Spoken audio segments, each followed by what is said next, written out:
this session, I would like to explain how we can resolve a force on an inclined plane along the plane and perpendicular to the plane. So for this, I am considering an example. So this is inclined plane. AB is the inclined plane. With horizontal, it is making an angle of theta. I would like to resolve W into two components along the plane and perpendicular to the plane. How I can do that? So first, I am considering it like this. So W acting vertically downwards. So this is W which is acting vertically downwards. Here the angle is theta. Here the angle is 90 degrees. So we know that the sum of angles in a triangle is 180 degrees. So we know that this is 90 degrees, this is theta. So that the remaining angle is going to be 90 minus theta. So here 90 minus theta is the angle between inclined plane and vertical line. Once again, so it is nothing but the angle between vertical line and inclined plane. So which is nothing but an alternate angle. So 90 minus theta.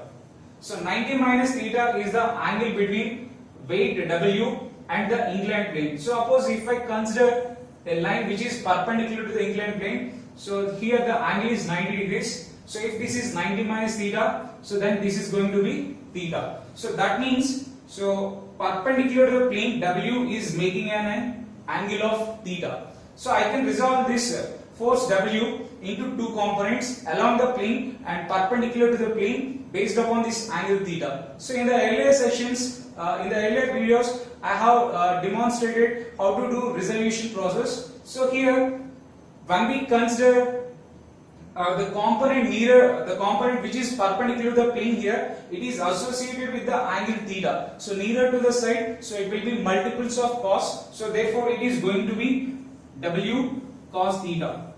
And away from the angle, it is going to be W sin theta. So it is going to be W sin theta.